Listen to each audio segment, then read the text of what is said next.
Hey guys, come spend a day with me while I tell you about my most unforgettable experience in junior high school.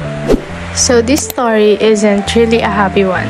Actually, isa to sa pinaka-worst na unforgettable experience na naranasan ko noong junior high school ako. So this happened when I was in grade 8. Sumali ako nun sa school pageant namin, and at first, syempre masaya. And nung maglakad na ako sa stage, super ingay ng nasa paligid ko. Alam mo yung parang ang daming nag-cheer sa'yo. And after makarampa ng lahat, finally, in-announce na yung winner.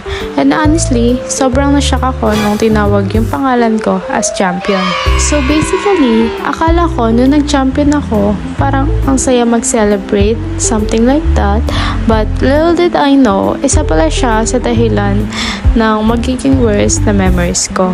Okay, for a little context, ang team ng pageant na yon is dapat made from recycled materials. And yung gown ko, made from recycled materials din naman siya. So, walang problem doon. Pero dahil medyo angat nga yung itsura ng recycled gown ko compared sa iba, doon na nag-start na kumalat yung rumors na rented lang daw. Which is hindi totoo. And in the first place, wala namang rules pagdating sa gown. Walang rules kung mag-rent ka, kung bibili ka, or what. But since gawa nga dapat sa recycled materials, so in-assume ng madami na gawa dapat siya ng bawat section. And yung gown, isa yun sa reason bakit sila nagalit. And second, hindi kasi nanalo yung contestant na gusto nilang manalo. Kaya ako nalaman to lahat kasi a few days after, nag-leak yung GC nila and doon ko nabasa lahat. Simula sa pinag-uusapan nila ako, sinasabihan nila ako ng kung ano-ano, may nabasa rin ako na hindi ko raw deserve na manalo. Hindi naman na raw ako maganda, sobrang kapal raw ng makeup ko. And syempre, pageant yun. Ano bang ina-expect nyo? And I know na super immature ko pa nun kahit yung mga nambully sa akin. Pero kahit ganon, sobrang naapektuhan talaga ako nun. Sobrang bumaba yung confidence ko to the point na hindi ko na kayang tumanggap ng compliment. After ko mabasa lahat yun, pinrint ng guardian ko lahat ng screenshots from that group chat. Nag-file din ako ng guidance meeting with the bullies. Pero hindi natuloy yung guidance meeting na final ko at ang nangyari, naging sobrang rush at hindi ko na nakontak yung guardian ko the day na pinalitan nila yung schedule ng guidance. And in the end, dapat sa guidance talaga, but ang nangyari, sa faculty room lang kami pinag-usap-usap. And here's the funniest part, hindi ko naman sila ka-close, pero kilala ko sila. Yung tipong kilala mo lang sa pangalan. Pero somehow, ako pa rin yung naging target nila dahil lang nag-champion ako sa pageant na yon. Pero hindi naman doon natapos agad lahat. Syempre, andun pa din yung panlalait after namin mag-usap-usap. And after that, I realized na meron talagang mga tao na mag-judge sa'yo kahit anong gawin mo. Kahit hindi ka nila kilala personally, they'll still have something to say. Kaya instead na mag-focus ako sa kanila, I just kept doing my best and move on. Ano nga ba ang basketball?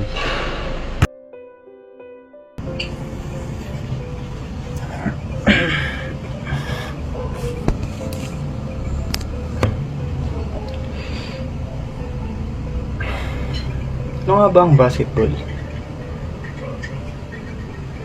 Sa tingin mo, ang basketball ay bola, tsaka ring. Pero, para sa akin ay, ang basketball ay parang isang gamot. Parang gamot siya. Mas ano pa sa Bio Blue. Tsaka sa mga usong gamot ngayon. Talagang basketball, parang pinapagaling ako. Ang basketball ay parang kaligayahan ko na hindi ko na maiwasan na talagang araw-araw hahanapin ko. Kahit lungkot man ako o sobrang saya ko.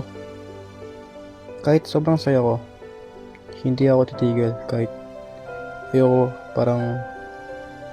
na wala akong basketball. Sabi mo sa sarili mo, paano ang galing? Ang hirap naman intindihan nun. Para sa akin, pinapagod na ako ng basketball ko.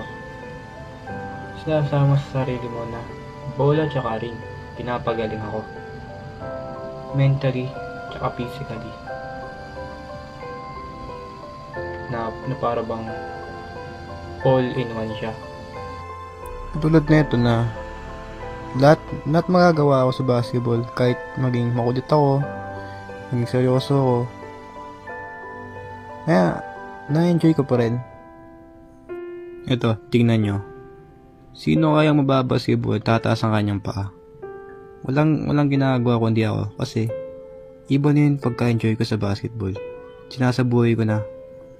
Parang ginagawa ko na siyang araw-araw na gawain.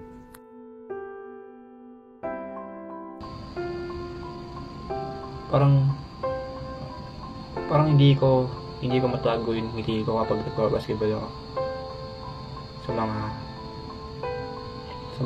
Sa mga experience ko lang sa basketball, na parang ayoko iwanan. Sa una kong championship, doon talaga parang, alam mo yun, parang okay ka na. Okay ka na doon sa na isang magandang experience sa isang mahal na mahal mong ginagawa, na nakapag-champion ka pa.